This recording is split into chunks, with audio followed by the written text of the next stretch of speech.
This is an audiobook for Stephen King's The Dark Tower series, continuing with Book 2, The Drawing of the Three. Part 1, The Prisoner. Chapter 2, Eddie Dean. 1. As if to confirm this idea, mad as it was, what the gunslinger was looking at through the doorway suddenly rose and slid sidewards. The view turned. That feeling of vertigo again, a feeling of standing still on a plate with wheels under it, a plate which hands he could not see moved this way and that.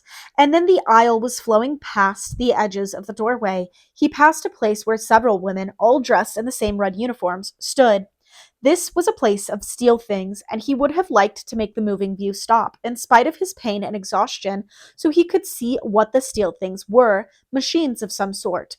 One looked a bit like an oven. An army woman he had already seen was pouring the gin which the small voice had requested.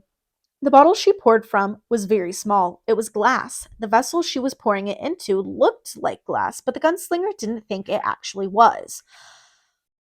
What the doorway showed had moved along before he could see more. There was another of those dizzying turns, and he was looking at a metal door. There was a lighted sign in a small oblong. This word the gunslinger could read. Vacant, it said.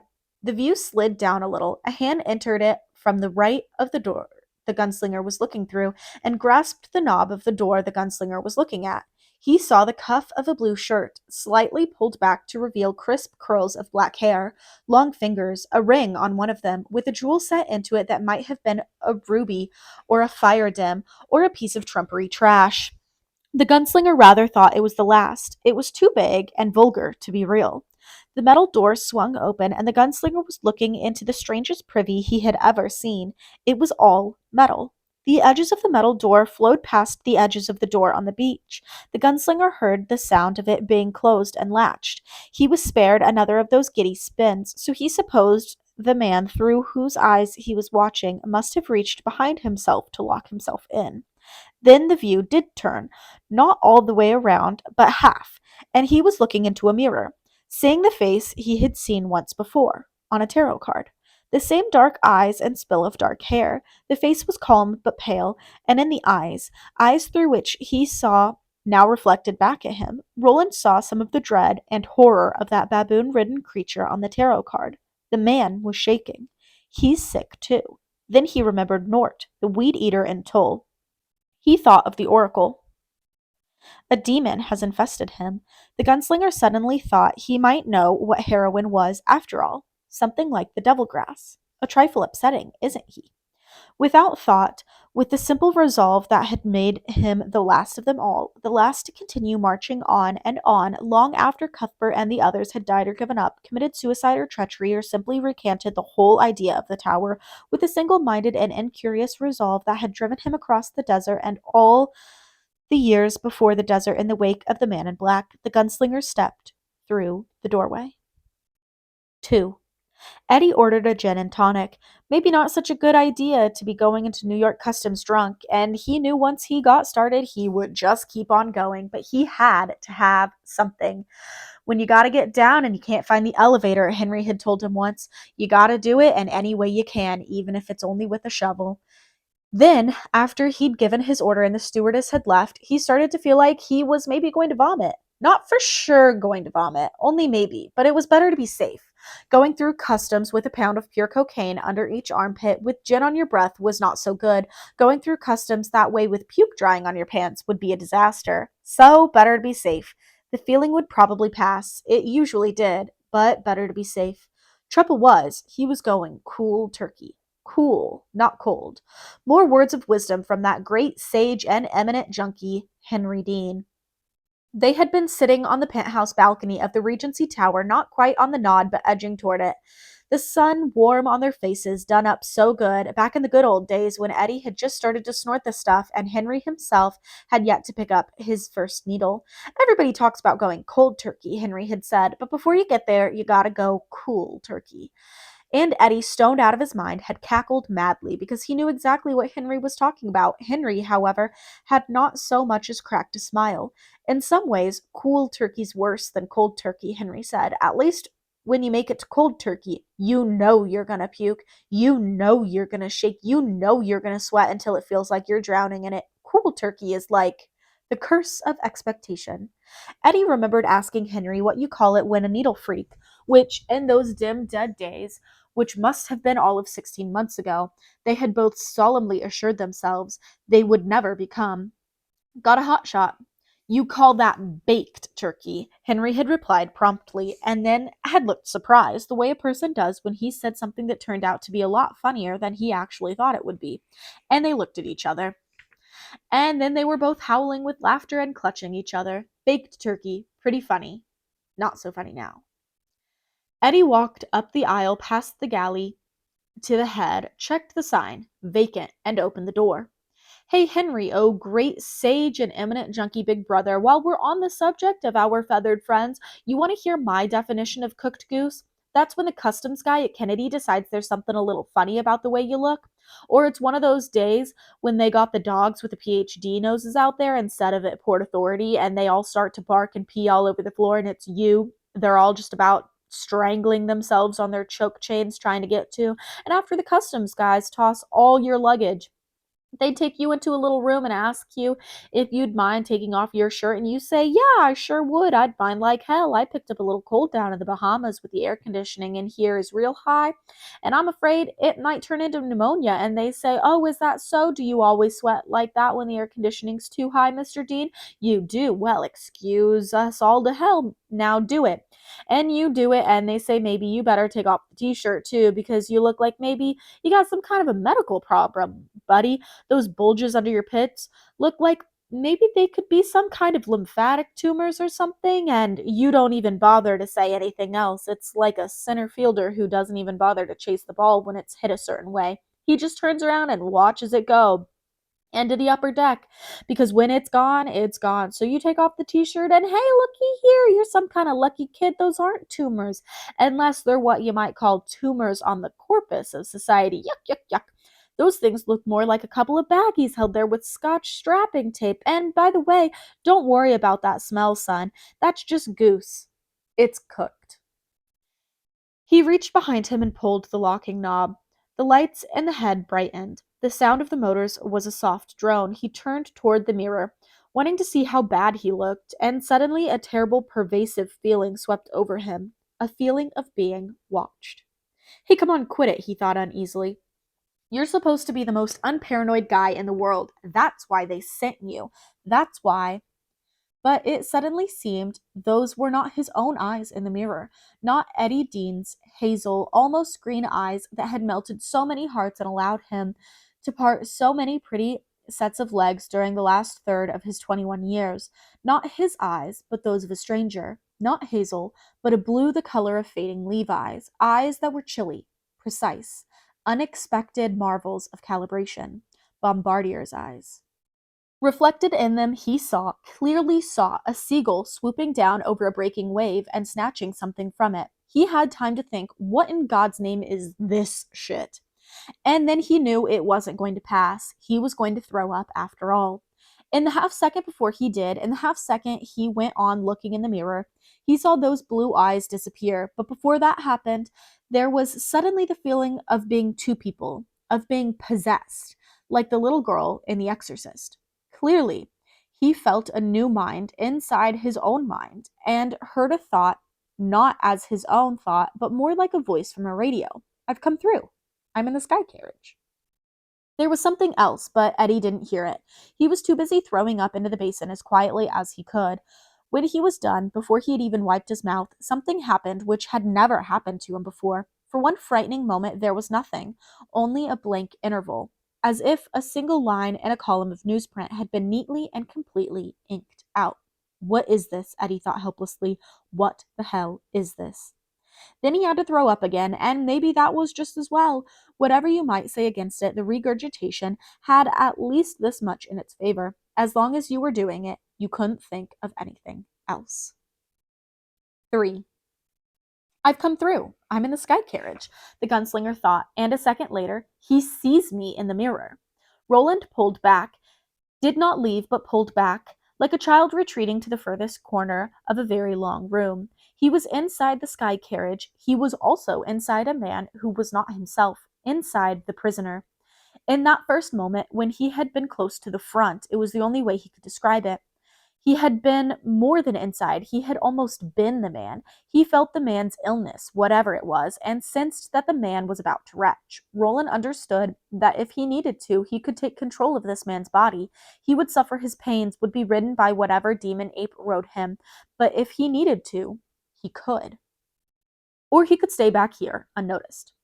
When the prisoner's fit of vomiting had passed, the gunslinger leaped forward, this time all the way to the front. He understood very little about this strange situation, and to act in a situation one does not understand is to invite the most terrible consequences. But there were two things he needed to know, and he needed to know them so desperately that the needing outweighed any consequences which might arise. Was the door he had come through from his own world still there? And if it was his physical self still there, collapsed, untenanted, perhaps dying or already dead without his self's self to go on unthinkingly running lungs and heart and nerves? Even if his body still lived, it might only continue to do so until night fell, when the monstrosities would come out to ask their questions and look for shore dinners. He snapped the head, which was for a moment his head, around in a fast backward glance. The door was still there, still behind him. It stood open on his own world, hinges buried in the steel of this peculiar privy. And yes, there he lay, Roland, the last gunslinger, lying on his side, his bound right hand on his stomach. I'm breathing, Roland thought. I'll have to go back and move me, but there are things to do first. Things.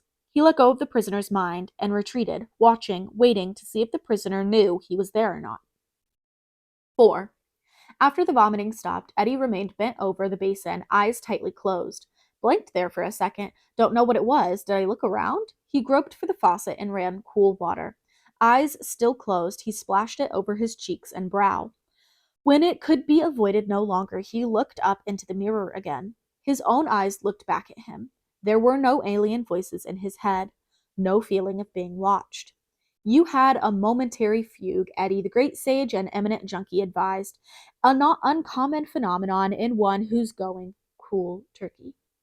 Eddie glanced at his watch. An hour and a half to New York. The plane was scheduled to land at 4:05 EDT, but it was really going to be high noon, showdown time. He went back to his seat. His drink was on the divider. He took 2 sips, and the stew came back to ask him if she could do anything else for him. He opened his mouth to say no, and then there was another of those odd blank moments. 5. I'd like something to eat, please, the gunslinger said through Eddie Dean's mouth. We'll be serving a hot snack in. I'm really starving, though, the gunslinger said with perfect truthfulness. Anything at all, even a popkin. Popkin? The army woman frowned at him, and the gunslinger suddenly looked into the prisoner's mind. Sandwich. The word was as distant as the murmur in a conch shell. A sandwich, even, the gunslinger said. The army woman looked doubtful. Well, I have some tuna fish. That would be fine, the gunslinger said, although he had never heard of tutor fish in his life. Beggars could not be choosers. You do look a little pale, the army woman said. I thought maybe it was air sickness. Pure hunger. She gave him a professional smile. I'll see what I can rustle up. Rustle? The gunslinger thought dazedly. In his own world, to rustle was a slang verb meaning to take a woman by force. Never mind. Food would come. He had no idea if he could carry it back through the doorway to the body which needed it so badly, but one thing at a time. One thing at a time. Rustle, he thought, and Eddie Dean's head shook, as if in disbelief. Then the gunslinger retreated again. 6. Nerves, the great oracle and eminent junkie assured him. Just nerves, all a part of the cool turkey experience, little brother. But if nerves was what it was, how come he felt this odd sleepiness stealing over him?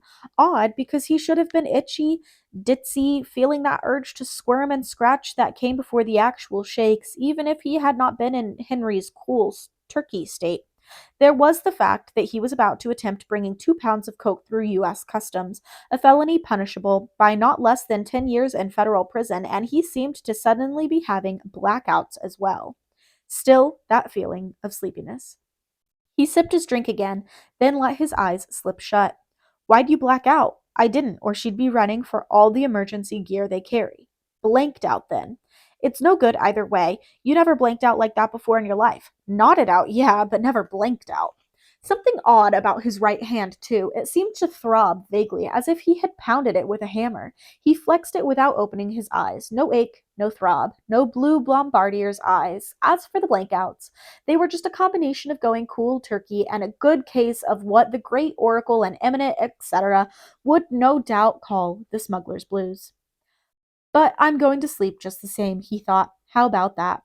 Henry's face drifted by him like an untethered balloon. Don't worry, Henry was saying. You'll be all right, little brother. You'll fly down there to Nassau, check in at the Aquinas. There'll be a man come by Friday night, one of the good guys. He'll fix you, leave you enough stuff to take you through the weekend. Sunday night, he brings the coke, and you give him the key to the safety deposit box. Monday morning, you do the routine just like Balazar said. This guy will play. He knows how it's supposed to go. Monday noon, you fly out, and with a face as honest as yours, you'll breeze through customs and we'll be eating steak and sparks before the sun goes down. It's gonna be a breeze, little brother. Nothing but a cool breeze. But it had been sort of a warm breeze after all. The trouble with him and Henry was they were like Charlie Brown and Lucy. The only difference was, once in a while, Henry would hold on to the football so Eddie could kick it. Not often, but once in a while. Eddie had even thought, while in one of his heroin dazes, that he ought to write Charles Schultz a letter. Dear Mr. Schultz, he would say, you're missing a bet by always having Lucy pull the football up at the last second. She ought to hold it down there once in a while. Nothing Charlie Brown could ever predict, you understand? Sometimes she'd maybe hold it down for him to kick 3, even 4 times in a row, then nothing for a month. Then once, and then nothing for 3 or 4 days, and then, you get the idea. That would really fuck the kid up, wouldn't it? Eddie knew it would really fuck the kid up. From experience, he knew it. One of the good guys, Henry had said, but the guy who showed up had been a sallow-skinned thing with a British accent, a hairline mustache that looked like something out of the 1940s film noir, and yellow teeth that all leaned inward, like the teeth of a very old animal trap.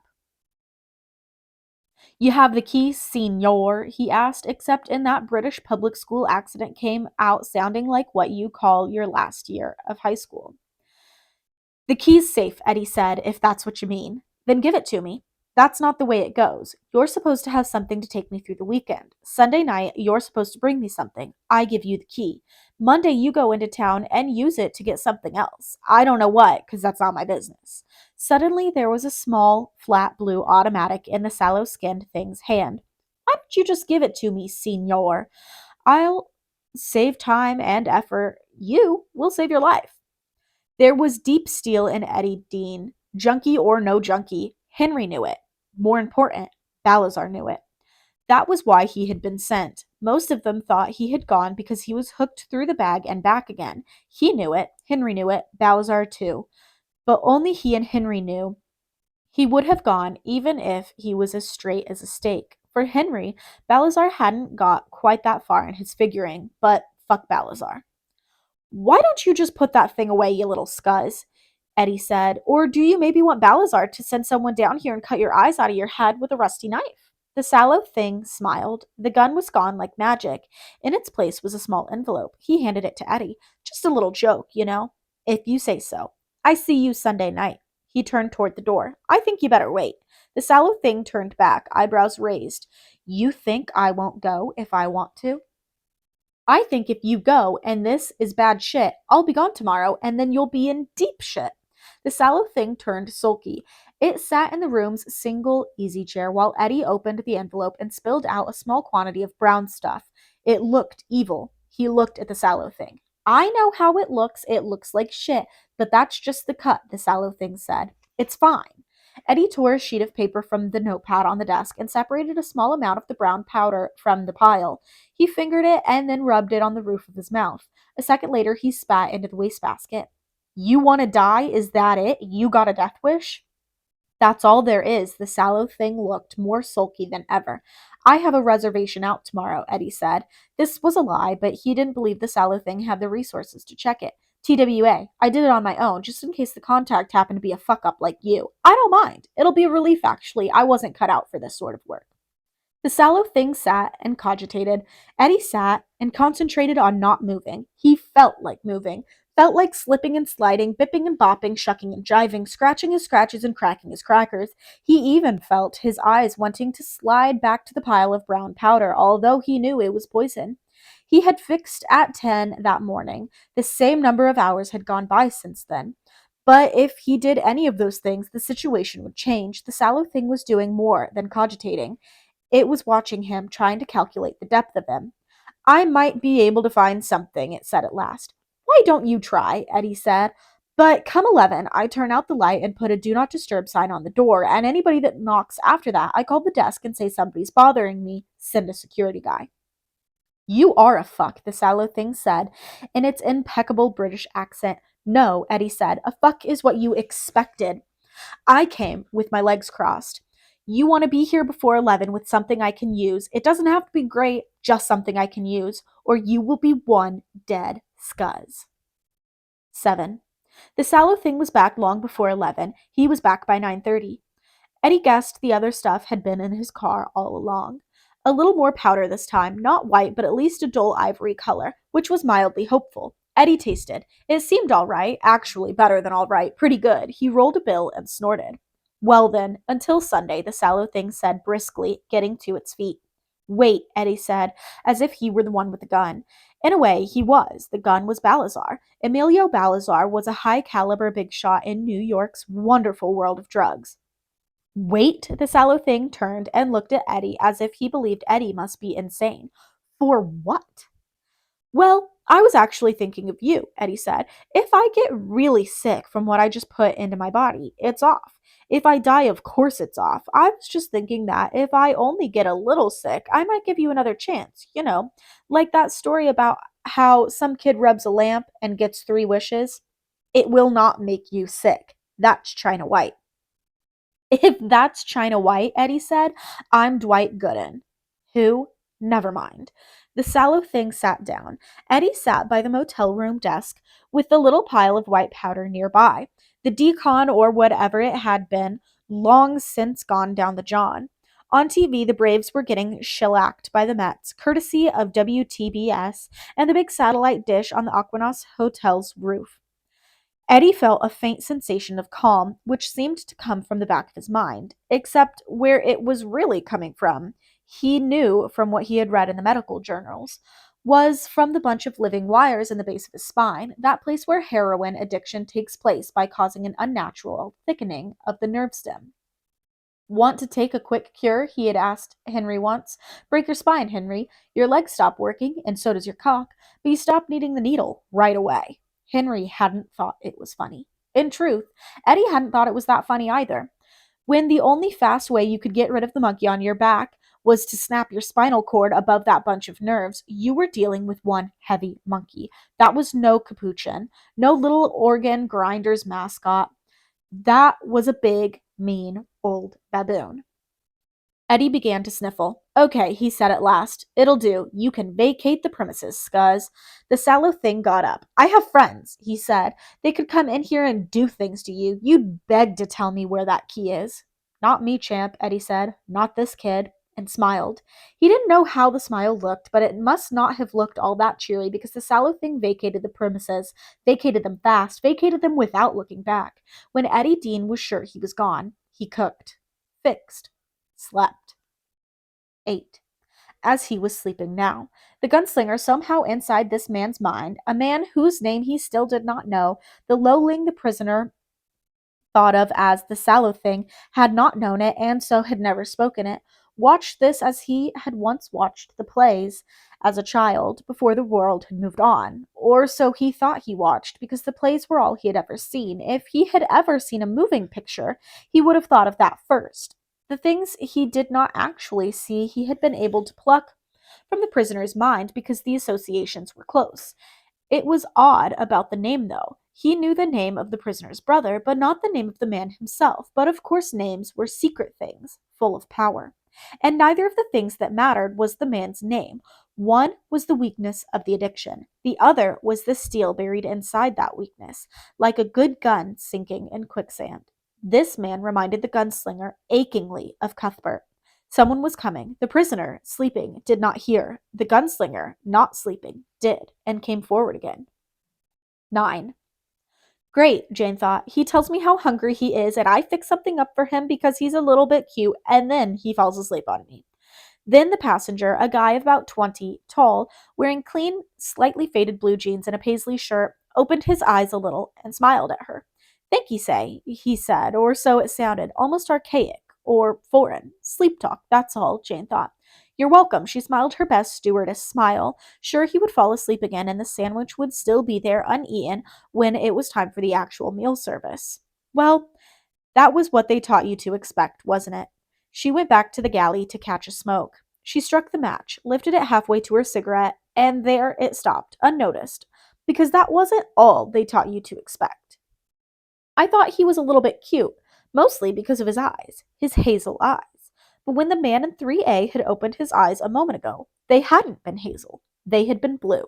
Not sweet, sexy blue like Paul Newman's eyes either, but the color of icebergs. Ow! The match had reached her fingers. She shook it out. Jane, Paula asked, you all right? Fine. Daydreaming. She lit another match and this time did the job right. She had only taken a single drag when the perfectly reasonable explanation occurred to her. He wore contacts, of course, the kind that changed the color of your eyes. He had gone into the bathroom. He had been in there long enough for her to worry about him being airsick. He had that pallid complexion, the look of a man who was not quite well, but he had only been taking out his contact lenses so he could nap more comfortably. Perfectly reasonable. You may feel something, a voice from her own not so distant past spoke suddenly. Some little tickle. You may see something just a little bit wrong. Colored contact lenses. Jane Doring personally knew over 24 people who wore contacts. Most of them worked for the airline. No one had ever said anything about it, but she thought maybe one reason was they all sensed the passengers didn't like to see flight personnel wearing glasses. It made them nervous. Of all those people, she knew maybe 4 who had color contacts. Ordinary contact lenses were expensive. Colored ones cost the earth. All of the people of Jane's acquaintance who cared to lay out that sort of money were women. All of them extremely vain. So what? Guys can be vain too. Why not? He's good looking. No, he wasn't. Cute maybe, but that was as far as it went. And with the pallid complexion, he only made it to cute by the skin of his teeth. So why the color contacts? Airline passengers are often afraid of flying. In a world where hijacking and drug smuggling had become facts of life, airline personnel are often afraid of passengers. The voice that had initiated these thoughts had been that of an instructor at flight school, a tough old battle axe who looked as if she could have flown the mail with Wiley Post, saying, don't ignore your suspicions. If you forget everything else you've learned about coping with potential or actual terrorists, remember this. Don't ignore your suspicions. In some cases, you'll get a crew who will say during the debriefing that they didn't have any idea until the guy pulled out a grenade and said hang a left for Cuba or everyone on the aircraft is going to join the jet stream. But in most cases, you get 2 or 3 different people, mostly flight attendants, which you women will be in less than a month, who say they felt something, some little tickle, a sense that the guy in 91C or the young woman in 5A was a little wrong. They felt something, but they did nothing. Did they get fired for that? Christ, no. You can't put a guy in restraints because you don't like the way he scratches his pimples. The real problem is they felt something and then forgot. The old battle axe had raised one blunt finger. Jane Dorning, along with her fellow classmates, had listened raptly as she said, if you feel that little tickle, don't do anything. But that includes not forgetting, because there's always that one little chance that you just might be able to stop something before it gets started. Something like an unscheduled 12-day layover on the tarmac of some shit-pot Arab country. Just colored contacts, but thank you say, sleep talk, or a muddled lapse into some other language. She would watch, Jane decided, and she would not forget. 10. Now the gunslinger thought, now we'll see, won't we? He had been able to come from his world into the body through the door on the beach. What he needed to find out was whether or not he could carry things back. Oh, not himself. He was confident that he could return through the door and re-enter his own poisoned, sickening body at any time he should desire, but other things, physical things. Here, for instance, in front of him was food, something the woman in the uniform had called a tuna fish sandwich. The gunslinger had no idea what tuna fish was, but he knew a popkin when he saw it, although this one looked curiously uncooked. His body needed to eat, and his body would need to drink, but more than either, his body needed some sort of medicine. It would die from the Lobstrosity's bite without it. There might be such medicine in this world, a world where carriages rode through the air far above where even the strongest eagle could fly. Anything seemed possible, but it would not matter how much powerful medicine there was here if he could carry nothing physical through the door. You could live in this body, Gunslinger, the voice of the man in black whispered deep inside his head. Leave that piece of breathing meat over there for the lobster things. It's only a husk, anyway. He would not do that. For one thing, it would be the most murderous sort of thievery because he would not be content to just be a passenger for long, looking out of this man's eyes like a traveler looking out of a coach window at the passing scenery.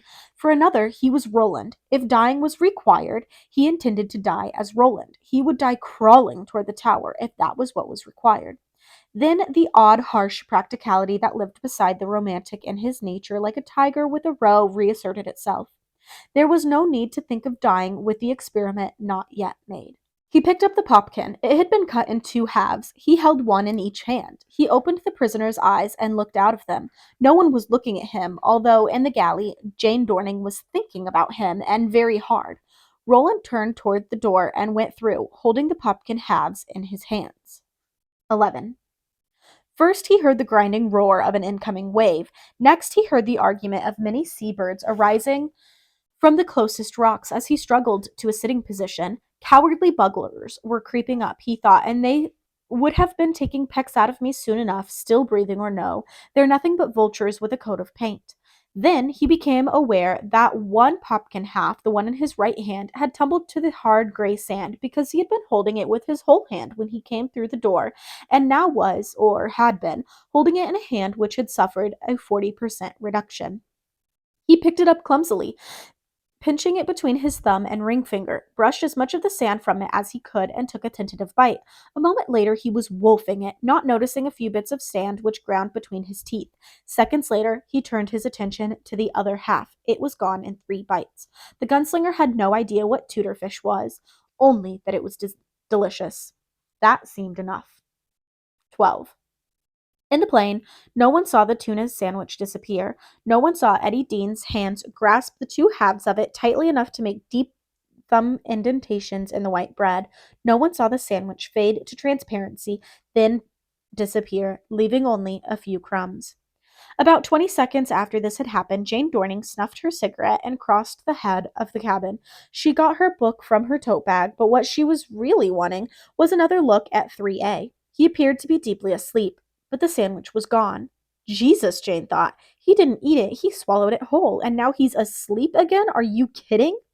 Whatever was tickling at her about 3A, Mr. Now They're Hazel, Now They're Blue, kept right on tickling. Something about him was not right. Something.